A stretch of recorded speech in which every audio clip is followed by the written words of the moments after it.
Olá, urbanista! Você pode não ser formado em arquitetura e urbanismo, mas se você está aqui, é porque você tem interesse em cidades e essa vontade, quando se torna ação, te faz um urbanista. E dentre todas as nossas cidades, existe uma que tem um desafio enorme de resiliência urbana.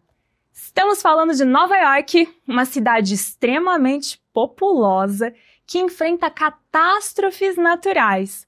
E hoje tenho a honra de ter aqui a Manu, uma veterana minha da graduação de Arquitetura e Urbanismo, aqui da Universidade Estadual de Londrina, que fez uma carreira brilhante dentro da Prefeitura de Nova York e está disposta a dar dicas e conselhos sobre como trazer um pouco dessa discussão que está tão à frente na Prefeitura de Nova York, aqui para a nossa terra brasileira. Manu, antes da gente falar de resiliência, queria que você contasse um pouco de você e um pouquinho de como que você chegou a desenvolver essa carreira tão impressionante nessa área. Bom dia, Manu, e obrigada por deixar eu te roubar um pouco do Tio Sam. Que isso!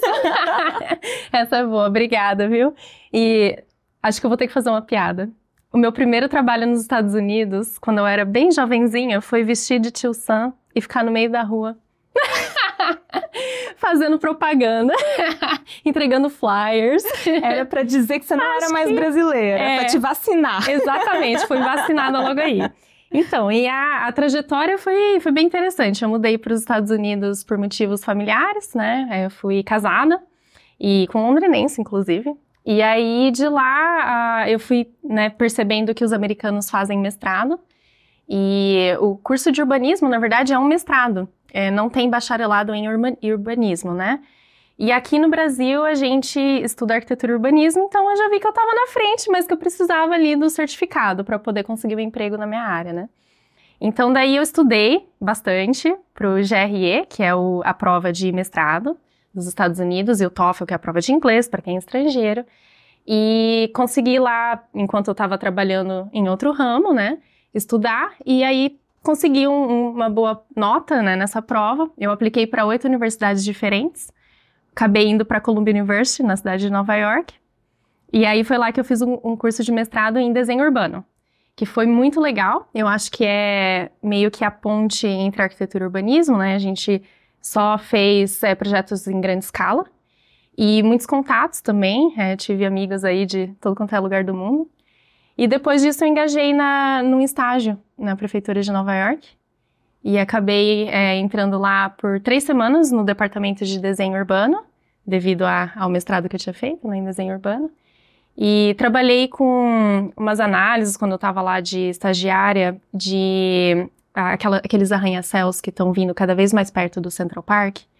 Eles estão ficando cada vez mais altos, eles fazem pavimentos que eles falam pavimentos void, que não tem nada, para poder ir cada vez mais alto. Então eles pegam aquela taxa de ocupação, estende para cima, e aí estava fazendo um sombreamento grande no Central Park e a população estava preocupada com a perda da sombra. Isso quando você era estagiária? Já. Manu, você falou 2 coisas interessantíssimas para um brasileiro. A primeira é que o nosso diploma de arquitetura e urbanismo sai um pouco na frente aí para poder trabalhar com esse planejamento urbano, que no Brasil é junto com a arquitetura. Sim. Em segundo, de que o estágio possivelmente te abriu uma grande porta. Uma grande porta, E aí, com essa análise, como eu já tinha estudado arquitetura, entendia construção de edifícios, né? E aí, fiz toda a maquete 3D para fazer análise do sol, né, no Central Park, e consegui montar um pequeno resumo, né. Daí, eu tinha acabado de concluir aquele projeto de analisar a sombra no Central Park, e apareceu uma vaga de urbanista para trabalhar com resiliência climática. O que aconteceu em Nova York? Em 2012, teve o furacão Sandy. Ele alastrou uma grande parte da cidade. A gente tem em torno de quase 500 mil de habitantes na área de alto risco a inundações. E o Hurricane Sandy, que se alastrou ali, ele acabou indo mais do que isso. Ele se expandiu, né? A inundação foi acima da área que o governo federal delimita como área de alto risco. Então foi mais do que 500 mil de pessoas que foram afetadas pelo furacão. E tem uma grande cena também de Manhattan, que ficou sem luz, né, durante o furacão. E foi uma combinação de fatores para que aquele furacão tivesse sido tão perigoso, né? Mas a gente sabe que com a mudança climática, esse tipo de tempestade pode ficar cada vez mais frequente. Então, o governo federal enviou verba para a cidade de Nova York para se recuperar. E uma percentagem dessa verba foi destinada à contratação de pessoal para fazer esse trabalho. Então, logo que eu estava ali, eles abriram a vaga para trabalhar dentro do departamento de zoneamento, no projeto de zoneamento para a resiliência climática. Então, em 2012, com o furacão Sandy, embora isso seja terrível, já abriu a cabeça de Nova York de que a equipe técnica municipal seria decisiva para prevenir ou mitigar essas consequências que provavelmente já iam ficar cada vez maiores. A gente está falando aí há mais de uma década atrás. E essa equipe, Manu, era uma equipe que não era só de arquitetos, era uma equipe de várias formações? Várias formações em todos os departamentos de governo. Eles, inclusive, montaram um departamento de governo novo para gerenciar resiliência climática. É o escritório, eles chamam de o escritório do prefeito de resiliência climática, Mayor's Office of Climate Resilience. E aí, esse departamento era responsável pelo planejamento estratégico mais geral.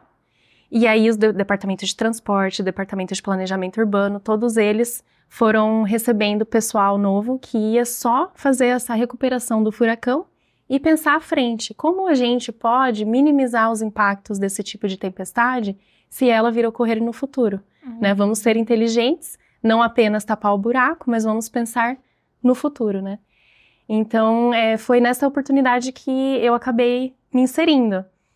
Uma coisa importante de falar da minha trajetória é o seguinte: tudo que a gente faz tem um porquê.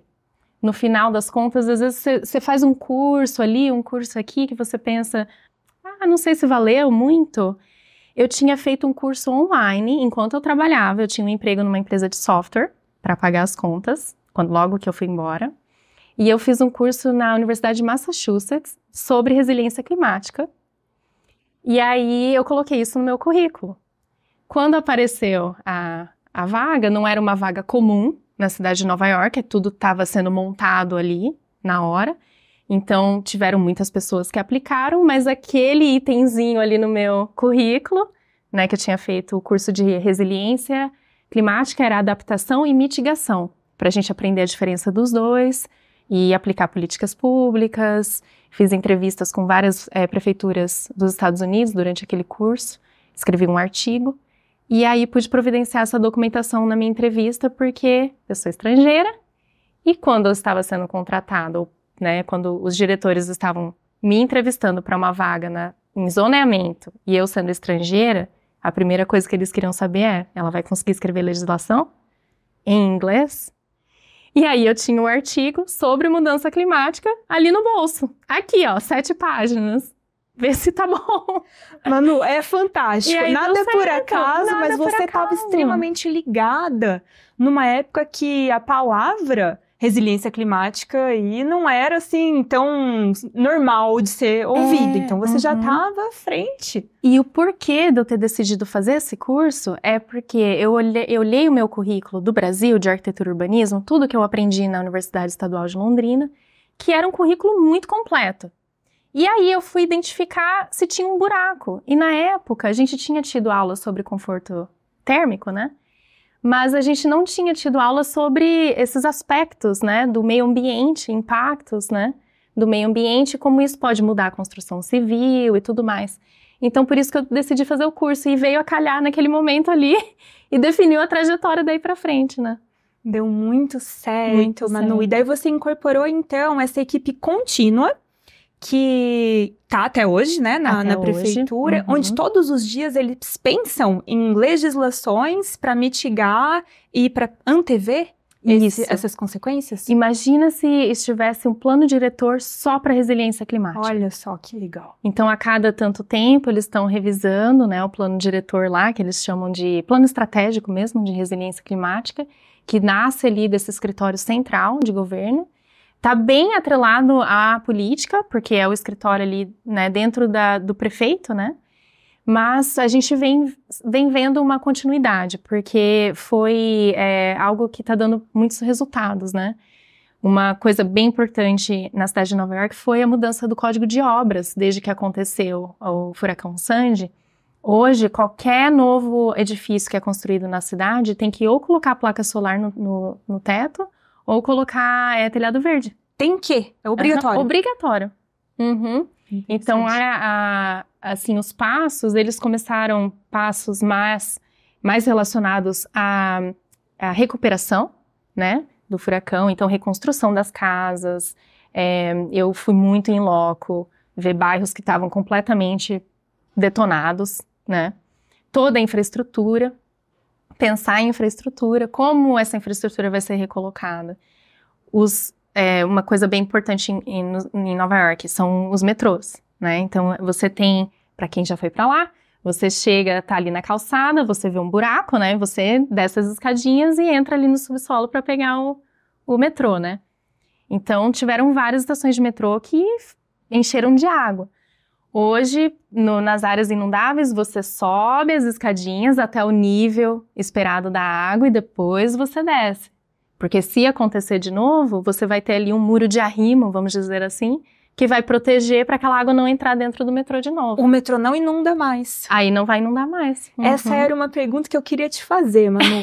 Como que vocês tiram as pessoas? Quais os modos de transporte para tirar quantas milhares de pessoas rapidamente, não é? Porque eu imagino que um veículo individual, pelo espaço que ele ocupa na via, se todos os carros de Nova York saíssem ao mesmo tempo, ia ter um bloqueio em questão de segundos. Sim. Né?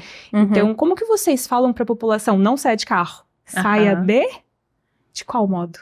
Olha, todo mundo tem que planejar isso com antecedência. Tem um escritório somente para isso, escritório para gerenciamento de emergência, né? Para quando há qualquer tipo de emergência, pode ser um terrorismo, pode ser uma emergência devido a fins climáticos. E dentro desse escritório eles colocaram um pessoal também de resiliência climática vinculada ao meio ambiente. E aí eu conheci muito uma funcionária desse escritório que trabalhou com a gente. A coisa mais importante que eles fazem é educar a população para que, se você recebe a notificação de que tem um furacão provavelmente vindo em 3 dias, que o período máximo de tempo de aviso é 3 dias, 72 horas. E aí, quando você recebe essa notificação, você já tem que ter na sua casa uma mochila com tudo que você pode precisar, caso você fique ilhado em algum lugar.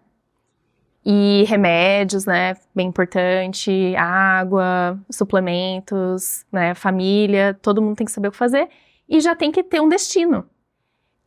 Você conhece alguém que mora numa área de baixo risco? Que você pode ir na casa dessa pessoa? Que você não tenha que trasladar tanto, mas que você saia dessa área que provavelmente a probabilidade é grande de ser inundada? E aí, se você está na sua casa, você tem que fechar as janelas, colocar madeira, né? Aquelas imagens de filme que você vê a madeirinha toda pregada fora da janela. Esse é o jeito mais custo baixo, né? Vamos dizer assim, para você fechar a sua casa, colocar sacos de areia na soleira da porta. Todo esse tipo de trabalho você faz. Pegar o seu carro e ir de carro mesmo. Mas aí você tem, no caso, 72 horas para ter a população transladando. E aí, obviamente, o transporte público é acionado também. Todos os tipos de veículos públicos ou privados que têm uma capacidade maior são acionados. Então, a prefeitura tem contratos com empresas privadas, desde Uber até ônibus escolares, para carregar. Os ônibus escolares, eles vão especialmente ou pegar, normalmente acho que é pegar idosos, pelo que eu me recordo, ou pegar crianças, né?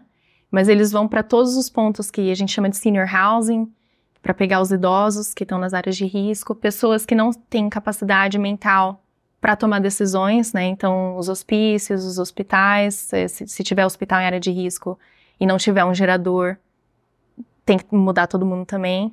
Manu, mas como que vocês comunicam isso para as pessoas? Isso é aprendido na escola, o fator mochilinha? Como Olha, não era.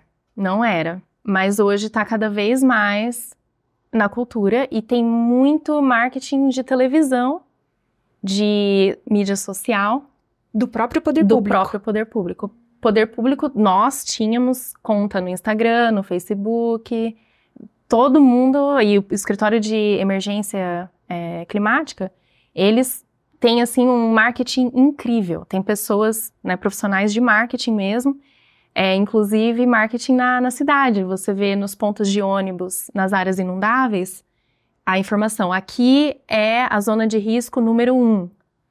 Eles definem as zonas de risco em áreas, para você saber qual área você está e o seu grau de risco. Então, é tudo no mapa, um mapa bem colorido, assim, que eles colocam, né? Para a pessoa conseguir lembrar qual é a zona dela. E aí, eles também pareiam para quem não tem para onde ir. Áreas públicas, escolas, nas áreas altas, né? Então, se você tiver que ir para um alojamento público, aí, se você é da zona 1, você vai para o alojamento na zona A, né?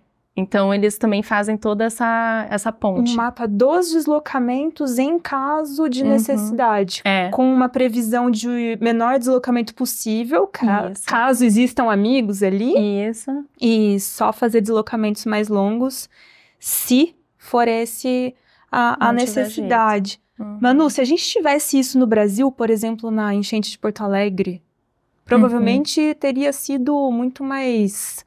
Não posso dizer a palavra fácil, mas teríamos mais meios, né, para ter lidado. Sim, com certeza. Isso é a estratégia número 1 para evitar mortes. Apesar do furacão Sandy ter sido um desastre econômico, né, no fim das contas, de vários milhões de dólares para a cidade de Nova York, em questão de mortes, tivemos menos de 10 mortes. E as mortes que ocorreram foram... A maioria foram, infelizmente, pessoas mais de idade que não estavam ligadas no risco, estavam dormindo em suas casas na área mais baixa da cidade, que fica no grande bairro chamado Staten Island.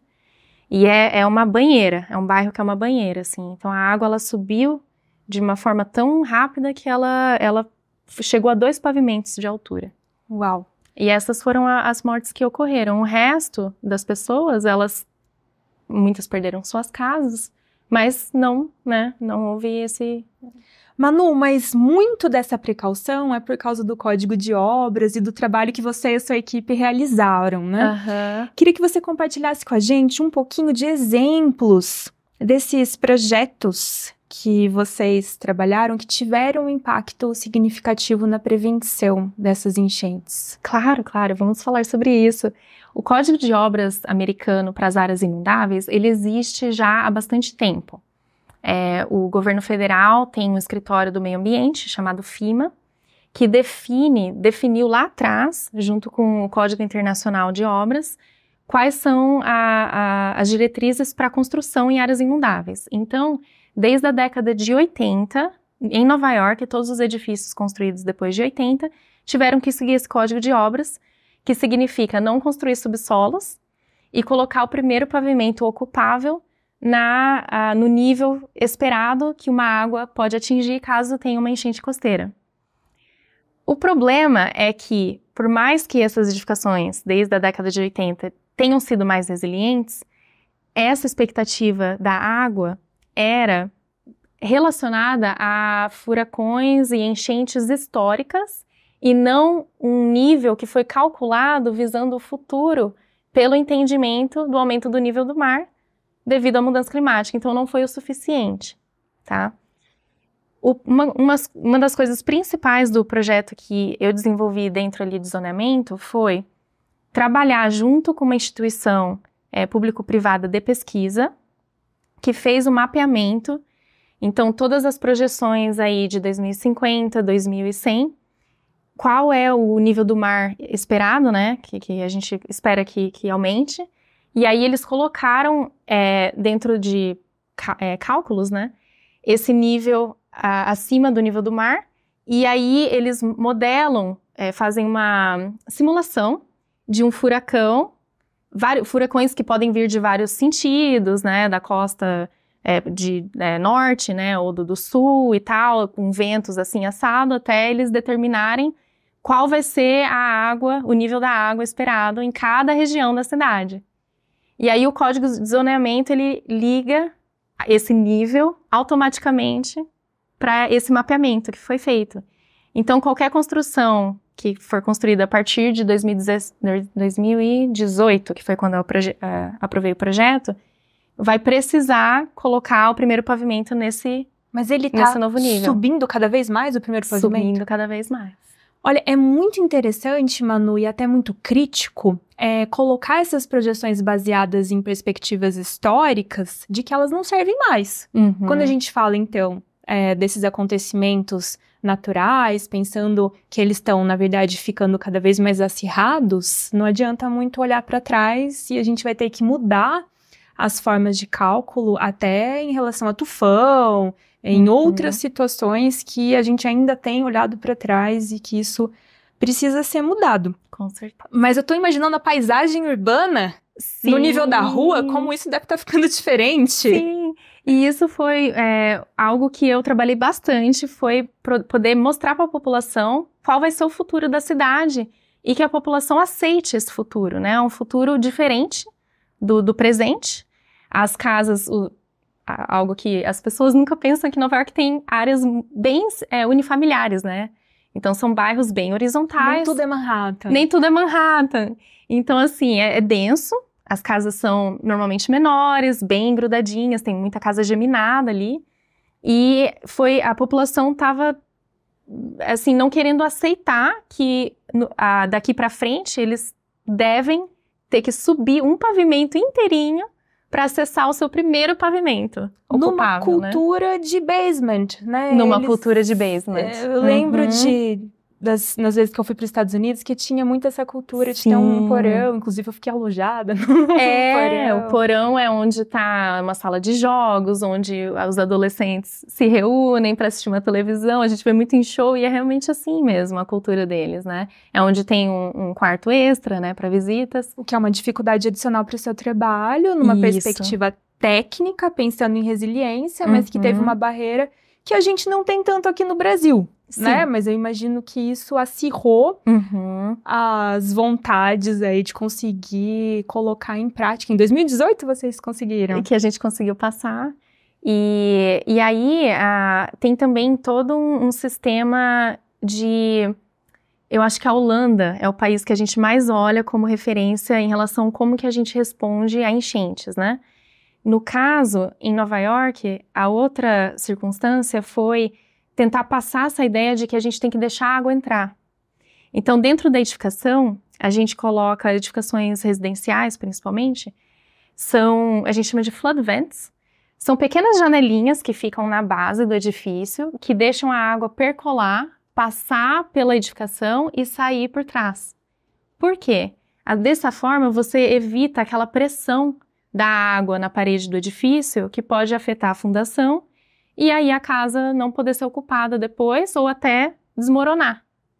Então, você tem que deixar a água passar e aí e as pessoas evacuam, né? Daí a água passa, depois a água recede, você volta para sua casa, dá uma limpadinha e ocupa o espaço de novo. Tô lembrando da Mir Klink, que quando ele foi cruzar lá o Atlântico, tinha exatamente essa discussão que ninguém conseguia porque o barco afunda. Pois é. Então ele construiu um barco que ele vira e desvira. Então tudo bem, ele vai ficar molhado. Vai ficar Mas molhado. O barco vai virar. E vai sobreviver. Mas a água tem que passar. É um pensamento interessante, porque talvez uma estrutura, dependendo da catástrofe, não aguentaria, né, Manu? Exato. E a gente precisa, então, evitar uma ruptura, mesmo que a gente tenha que deixar o prédio todo molhado. E assim, uma pausa para isso, acho que é falar sobre adaptabilidade, sobre adaptação, né? a gente, quando fala sobre resiliência climática, já pula muito rápido para mitigação climática, pensando em diminuir emissões de greenhouse gases, e a gente pensa em políticas que têm um impacto econômico muito grande, né, de fazer uma mudança aí para veículos elétricos e tudo mais. Mas eu acredito muito que na nossa profissão de urbanismo a gente tem que pensar sobre adaptação, a gente tem que parar de pensar que um desastre ocorreu, que a gente tem que recuperar e voltar como antes. A gente tem que ter essa capacidade de ser resiliente pessoalmente, né, entender que é uma adaptação e que a gente pode continuar convivendo com isso. Eu acho que é muito otimista esse pensamento de adaptabilidade.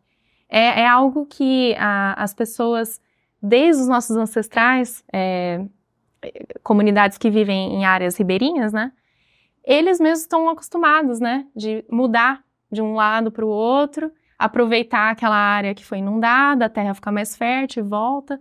Então, eu acho que com cidades a gente vai ter que começar a pensar sobre essa mobilidade realmente de populações e adaptabilidade das estruturas e edifícios. Você acha que com essas consequências naturais se agravando, a tendência é que as cidades fiquem ainda mais dinâmicas? Eu acho que sim. E vai ser um dinamismo, assim, dentro das questões demográficas e populacionais, muito global também.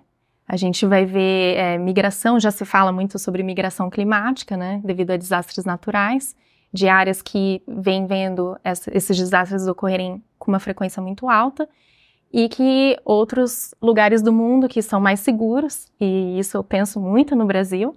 Eu acho que o Brasil tem uma capacidade imensa de proporcionar essa vida sem riscos. Se a gente conseguir planejar as nossas cidades para receber populações, eu acho que pode ser positivo, né? Se a gente conseguir receber imigrantes e poder providenciar tudo o que é necessário para que eles construam suas vidas e adicionem para a nossa economia, eu acho que é algo a se pensar. E em Michigan, que é onde eu trabalho hoje, é um lugar dos Estados Unidos também, que por conta de estar circundado por grandes lagos, ele não vê terremotos, não vê furacões, não vê tornados, e tem água potável. Então, de todas as conferências que eu fui, o pessoal de economia do estado, do governo do estado, já está se preparando para receber populações e atrair principalmente populações que estão dentro da faixa etária de trabalho, que a gente tem um problema grande de falta de mão de obra nos Estados Unidos, para que a gente use isso para atrair populações. Então, num futuro muito breve, a gente vai estar prevendo um adensamento nas áreas que são mais seguras e quase que um abandono nessas áreas que não têm essa mesma segurança. Manu, dá tempo para o Brasil começar a pensar nisso? Dá. Ixi, eu sou a pessoa mais otimista que existe na face da Terra. Olha, eu acho que a força do Brasil é que, quer queira, quer não, um país mais em desenvolvimento, ele constrói mais rápido. Eu sempre penso nisso, quando penso em Europa, Estados Unidos e penso em Brasil. Aqui, o nosso dinamismo, ele está muito mais acelerado. A Europa já está construída, os Estados Unidos praticamente já está construído. Você não vê essa construção ocorrendo tão rápido.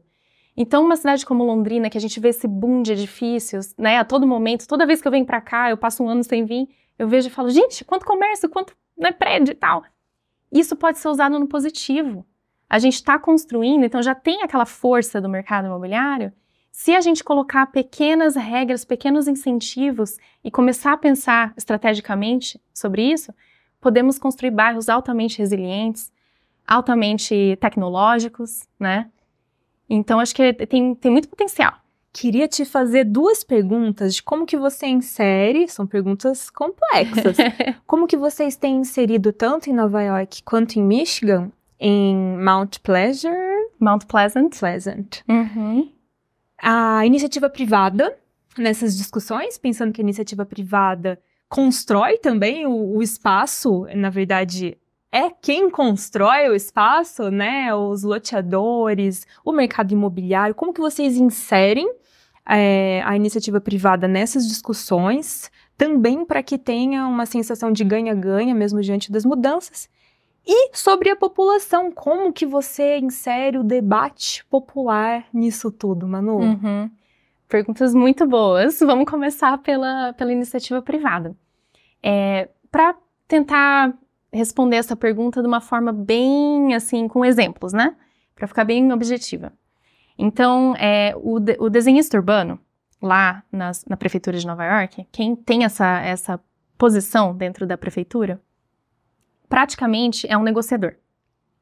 Então, eu fui em muitas reuniões como a especialista de zoneamento e urbanista, que é especialista em desenho urbano, que sabe fazer projetos de grande escala, sabe dar ideias, né? Em vez de colocar o edifício aqui, porque você não coloca aqui, que tal criar um espaço público assim, usar materiais sustentáveis e tal. Então, é uma pessoa que entende sobre projeto, que está ali na mesa, pensando no público, no poder público, quais são os nossos objetivos. Então, criar uma cidade mais sustentável e resiliente, criar construções mais resilientes a enchentes ou a calor, né?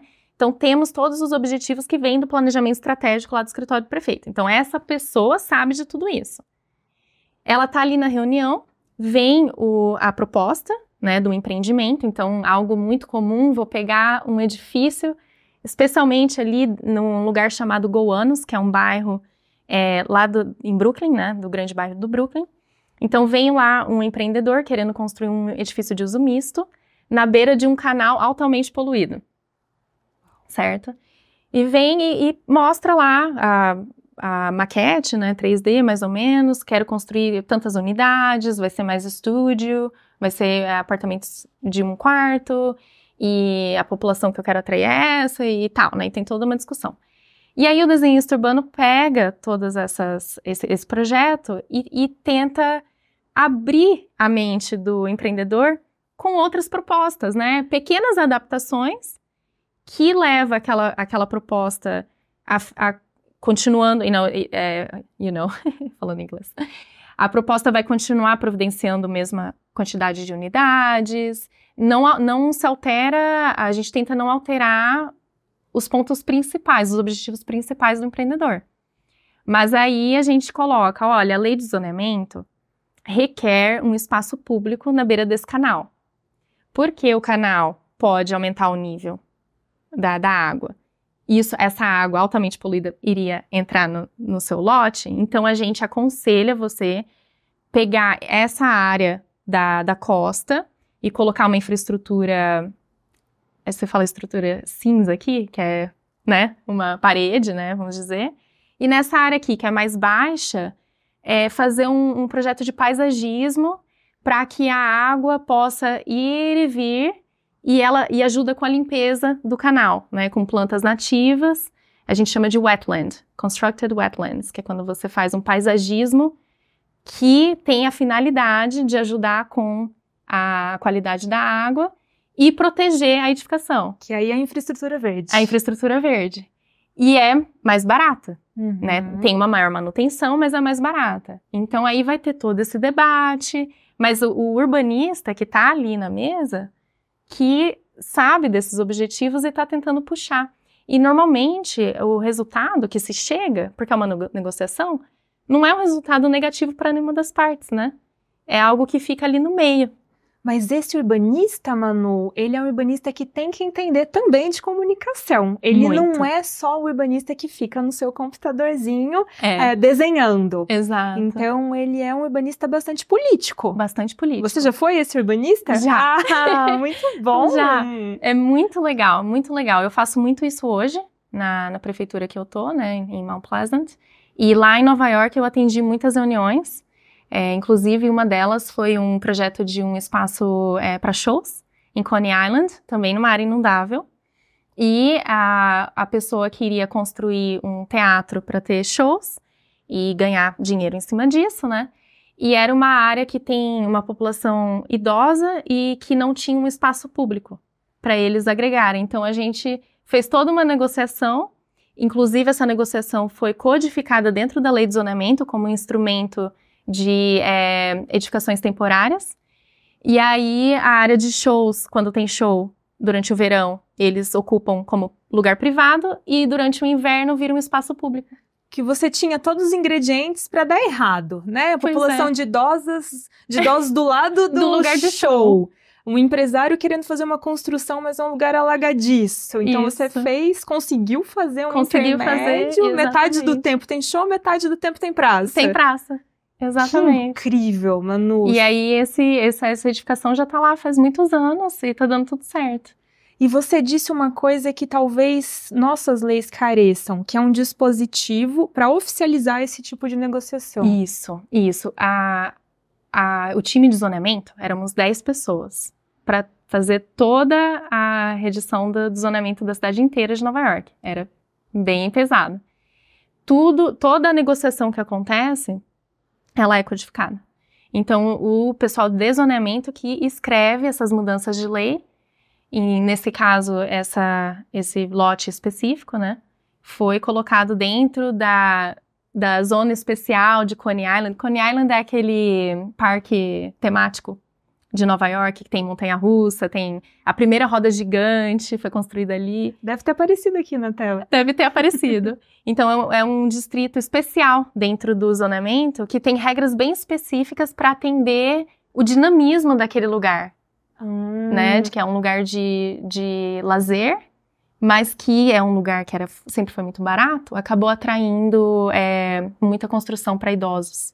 Eu sinto falta aqui no Brasil de um dispositivo que possa ter uma análise mais particular para um novo empreendimento. Então, a gente tem ali as regras urbanísticas que precisam valer para todos, mesmo que tenham zoneamentos diferentes dentro da mesma cidade.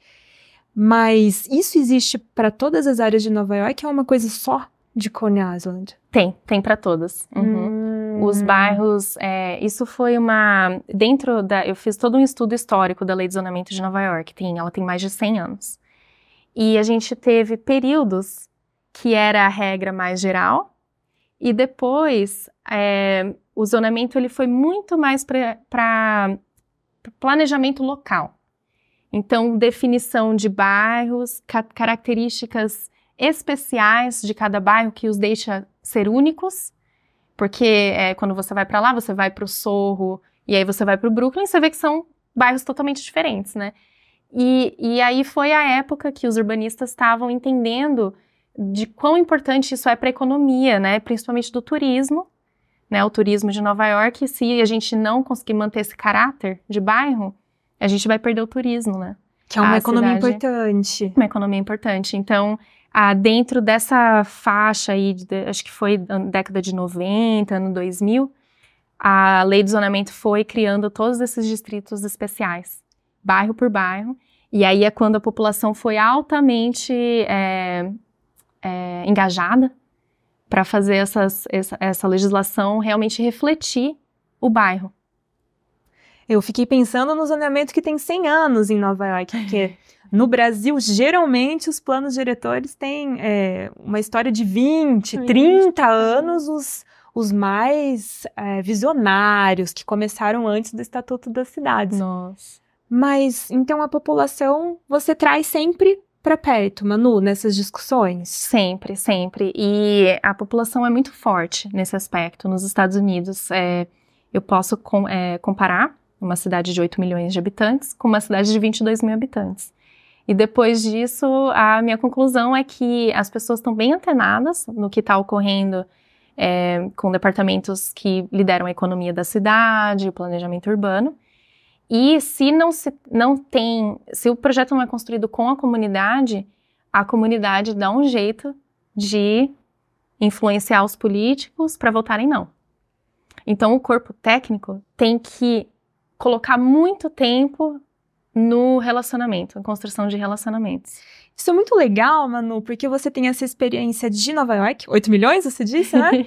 E Mount Pleasant, de 22 mil, e você vê algumas similaridades. Sim. Eu imagino a honra que estar numa equipe altamente especializada, pensando no urbanismo que anteveja essas catástrofes naturais, mas que isso te dava um poder de ação muito específico dentro da sua equipe. E agora que você tá nessa cidade que é muito menor, que você tem que fazer um montão de coisas. A gente pensa que só no Brasil, uma cidade pequena, o arquiteto tem que se virar e fazer um monte de coisa, né? Mas você tinha comentado comigo que hoje você é essa pessoa. Sim. Que não é mais aquela visão específica daquela tarefa, você tem que ter um olhar mais amplo, mas você vê esse engajamento da população em ambas. Sim, com certeza.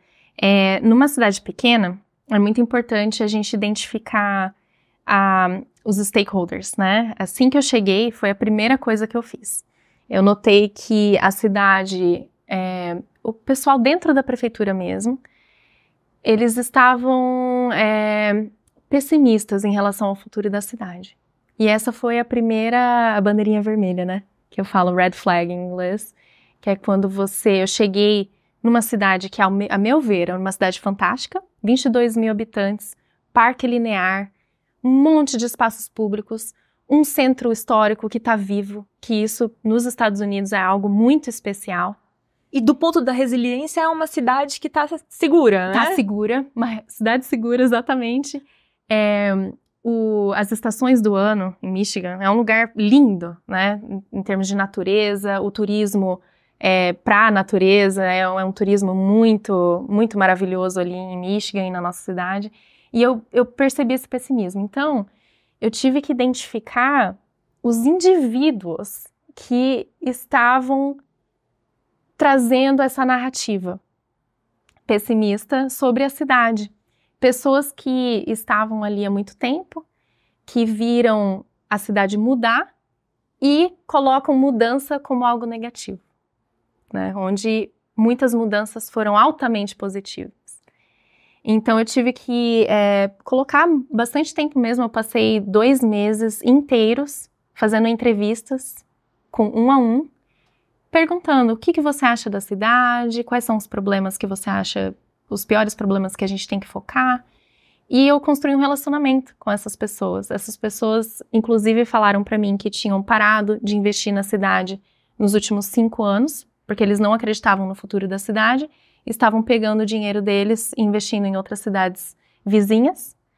E eu consegui, há pouco tempo, construir esse relacionamento. Hoje, eu estou fazendo mudanças de lei de zoneamento para atender problemas que estão inviabilizando construções que a gente quer atrair, mas estava inviabilizando. E foram informações que eu aprendi com o público, não com o corpo técnico. E você acabou de trazer uma informação que não entra nem na nossa gama de habilidades de urbanistas. Quando a gente aprende, né, arquitetura e urbanismo na faculdade, a gente nem pensa em tirar 2 meses da vida conversando com pessoas. Mas o que você fez, Manu, foi preparar o terreno para os projetos que você queria. Com certeza. Se você não tivesse falado com essas pessoas e desenvolvido uma relação com elas, um senso de confiança, provavelmente o que você está fazendo hoje não aconteceria. Nada ia acontecer. Exatamente. Manu, como que a gente coloca essa necessidade, dentro de uma prefeitura municipal, e coloco por mim mesma, isso não é uma habilidade nata de um arquiteto urbanista, a gente tem que desenvolver, não estou falando que eu seja boa nisso ainda, acho que temos que aprender com a Manu.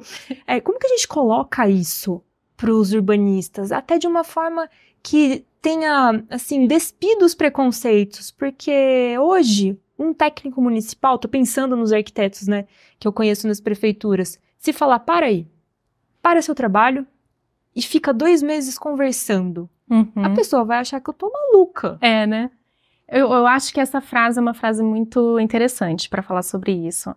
As pessoas que estão mais perto dos problemas estão mais perto das soluções.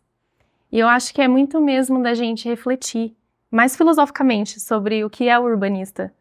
A gente tem que estudar muito, né? A gente estuda desde estatística até parte social, né? E problemas sociais, problemas econômicos. Então, a gente acaba pensando que temos que ser altamente especializados e inteligentes e estar sempre à frente, lendo artigos, né? Tá sempre em cima da informação, né? Sempre nesse controle da informação. Mas nada nada substitui uma experiência de vida. Então, quando a gente engaja com as pessoas que podem estar ali há muito tempo, por mais que às vezes um comentário não seja tecnicamente correto, a gente tem que ser sensível o suficiente para entender chegar por trás desse comentário se tem um problema mais de raiz mesmo que a gente tem que trabalhar. Então, eu acho que fazendo isso, a gente se torna mais forte tecnicamente também e enxerga soluções que eu gosto muito do Jaime Lerner, do livro Acupuntura Urbana. Eu acho que as soluções que ele identificou ao longo da carreira vêm muito dessa sensibilidade de entender o ponto de vista da pessoa que mora ali, da pessoa que vive aquilo todo dia, entendeu? De fazer a cidade para a pessoa. Exato. Manu, e em relação à população mesmo, quando você vai implementar, seja uma lei, alguma política pública que mude a paisagem, que aquela pessoa está acostumada, como que vocês colocam isso? É em audiência pública? Quais são os artifícios que vocês costumam usar? Muitos jogos. Jogos? A gente cria jogos, muitas atividades com materiais físicos, mapas, mas não todo mundo consegue ler mapa, né? Uma coisa muito importante é tentar, quando você começa uma reunião com uma comunidade, que a pessoa, primeiro ela quer identificar onde está a casa dela, em relação ao que você está falando. Então você já tem que começar bem específico ali. Já mapeia a casa de todo mundo. Então a gente coloca normalmente um mapa para a pessoa chegar, colocar um alfinete, eu moro aqui. E aí a gente vai conversar sobre esse mapa, sobre o projeto, e aí normalmente a gente faz uma apresentação para dar as informações básicas para que todo mundo comece uma reunião com o mesmo nível de informação. E depois a gente divide a comunidade em grupos menores, 5 pessoas por mesa. E aí a gente traz jogos diversos, no caso com resiliência climática eu montei um quebra-cabeça, que a pessoa montava, colocava o edifício, eu fiz vários desenhos, né, então ela pegava cartões e montava, a casa dela tem 2 pavimentos, um pavimento e um subsolo.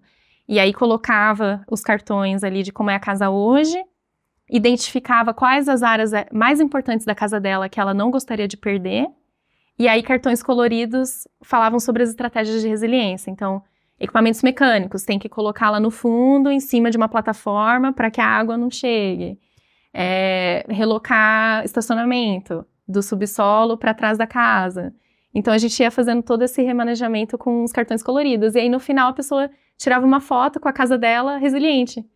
E teve até pessoas que levou esse cartão para casa para poder estar na parede, para ir pensando ao longo da vida, eu tenho $6.000, vou colocar um novo boiler, em vez de colocar no mesmo lugar, vou colocar ele mais para cima, né? Então, a gente tenta ir bem pro pessoal mesmo. Eu acho que assim é o modo mais fácil de conseguir comunicar. E a gente vai até a comunidade, a gente não traz a comunidade para uma audiência pública, que é algo muito formal. Então, nós levamos o corpo técnico para uma reunião de bairro, normalmente numa escola ou numa igreja, num espaço cívico, né? Alfinete colorido, cartão, para a pessoa escolher o desenho. Você está falando, Manu, de nada que tem tecnologia. Uhum. É uma vivência, levar o seu corpo técnico. Eu tô achando isso muito interessante, porque nas discussões de cidade inteligente, a gente associa muito a tecnologia, o que você pode fazer virtualmente, com óculos ou online, né? E você tá trazendo algo aí da linha de frente, na conversa de resiliência urbana, que não usa esses fatores tecnológicos e tá tendo sucesso. Sim. Com isso. Sim, eu gosto muito de tecnologia, já tentei experimentar, principalmente quando estava no mestrado, com aqueles óculos para ver em 3D, para um pessoal que nem sabia que tinha um córrego atrás do bairro deles, que era tão bonitinho, e a gente queria que eles vissem o potencial do córrego usando aqueles óculos e tal. Já tentei fazer coisas do tipo, mas eu acho que o que eu gosto muito de fazer hoje, depois do Covid, né, que a gente ampliou muito o nosso campo de ferramentas de engajamento online, né? Então, eu gosto sempre de fazer o engajamento físico ali em pessoa, com materiais simples, como eu falei. Acabei de fazer um sobre o corredor comercial da nossa cidade. E aí a gente colocou os desenhos tudo em volta, assim, na parede, e o pessoal foi colocando carinhas felizes ou carinhas tristes, dependendo do tipo de estratégia que a gente queria ver se o pessoal gostava ou não, né? E fazendo votação, a gente criou também maquetes 3D, desenhos, né, de maquetes 3D de alguns lotes da cidade que estão disponíveis hoje e tentando identificar se o pessoal quer mais residência, se eles querem mais comércio, se eles querem uso misto. E aí eles tinham $100 para investir, dinheiro falso, né? Para investir em cada cenário. Então a gente tenta fazer sempre algo dinâmico, assim, em pessoa, mas depois lança também um survey, uma pesquisa online, que também dá toda a base, né? O projeto é esse e tal. E aí faz as perguntas para o pessoal votar. Tudo isso hoje num SurveyMonkey, eu uso muito SurveyMonkey. Tem uma disseminação maior. Tem uma disseminação maior, Porque não todo mundo pode, né, vir o grande problema de marcar uma reunião em pessoa é você escolher um dia e um horário que dá certo para todos. Uhum. Quem trabalha não pode durante o dia, às vezes uma pessoa mais idosa não quer sair à noite. Então é muito difícil você conseguir. Então a gente tenta sempre colocar algumas opções e depois a opção online também. Mas acho muito interessante porque o online, então, não substitui todo esse esforço de criar o jogo, de ir com a sua equipe em campo, juntar essas pessoas, formalizar essas brincadeiras, essas atividades lúdicas. E acho que isso também pode estar sendo desprezado um pouco nas cidades brasileiras, e a substituição pelas pesquisas online, aqui no Brasil, ela pode ser até intimidadora para alguns nichos, né? População mais idosa, ou que não tem até acesso a um QR Code, fica de fora. Acho que a gente podia estar pensando um pouco mais, ainda bem que essa conversa vai ficar gravada, porque eu quero mostrar para minha equipe, Manu. Legal. É muito legal mesmo conversar aqui com você. Eu queria saber, agora, assim, na sua experiência, quais foram as maiores barreiras que você encontrou para implementar o que você queria, tanto em Nova York quanto em Michigan? Eu vou falar sobre uma barreira interna do corpo técnico. É mesmo, Manu? Foi assim, com a mudança da lei de zoneamento para as áreas inundáveis, né? Então chama Zoning for Coastal Flood Resiliency, é o nome do projeto que eu estava gerenciando lá. Dentro de 7 anos de desenvolvimento, pesquisa, engajamento com a comunidade, identificação das prioridades e depois definição da mudança em si, né? Toda a redição da lei, estudo de impacto, tudo isso. Foram muitos anos de trabalho. E teve um ponto que eu queria mudar na lei de zoneamento, que o corpo técnico que já estava há décadas dentro da prefeitura, inclusive chefes dos meus chefes, né? Eles não queriam fazer essa mudança. Por quê? Simplesmente pelo fato de que, desde que a lei nasceu há 100 anos atrás, a gente lida com esse problema da mesma forma. Qual é o problema? Edifícios que foram construídos dentro da lei antiga, mas que hoje não estão em conformidade com a lei. O que fazer com esses edifícios? E aí eu vou dar um desses exemplos.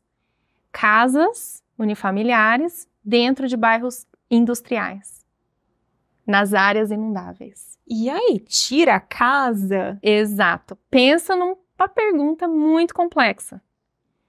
Normalmente é uma população, aí vem a análise demográfica de dados, população mais de baixa renda, tá ali de geração em geração, é a única casa que tem, ou tá alugando, não tem outro lugar para ir, porque é barato porque tá do lado da indústria, e se acontece de ter uma enchente, toda a parte, né, da indústria, essa área de construção civil, todo aquele lixo, tudo vai para as casas e fica altamente poluído, né? Então, a decisão que eu tomei foi manter essas casas lá e investir para que elas sejam mais resilientes. E hoje a gente tem tecnologia o suficiente para regulamentar a indústria também. Então, nas áreas inundáveis, as indústrias, elas têm que cercar material de construção, né? Você tem pilha de areia, né? Tem que ter um cercamento, tem que ter um plano de relocamento, caso tenha um furacão vindo. Tem que deixar a construção resiliente também. Então, a gente priorizou muito a construção de mezaninos dentro de indústrias, porque você tem uma altura boa, né, do pavimento. Então, toda a parte, tudo que é material que pode contaminar tem que ser colocado hoje em cima de um mezanino. Então, a gente trabalhou dos dois lados. Existem formas. Num zoneamento, eu acredito que tudo pode, desde que. Uhum. Em Mônaco, o tratamento de esgoto fica numa avenida linda, um prédio maravilhoso no centro da cidade. Exato. Né? E não tem contaminação do lençol freático.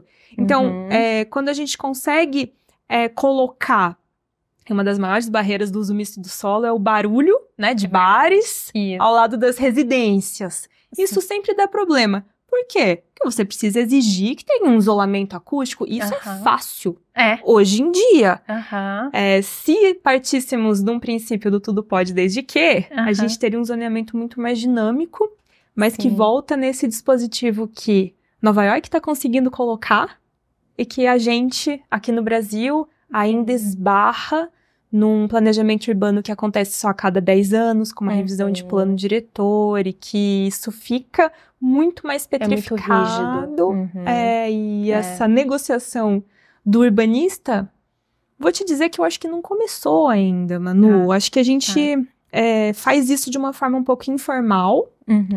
Nas prefeituras, né? Tô como gestora pública, à frente de uma secretaria, mas não existe algo que me dê uma segurança para tomar uma medida específica. Eu vou ter que seguir as normativas genéricas. Certo. Para todo mundo. Queria, Manu, conduzir aqui nosso finalzinho de conversa do que você diria para os nossos jovens urbanistinhas que desejam seguir carreira no planejamento urbano com foco na resiliência. Eu quero que muitos de vocês, aí pelo mundo afora, pelo Brasil, trabalhando nessa área, né? Eu acho que informação é sempre muito importante, então tentam entrar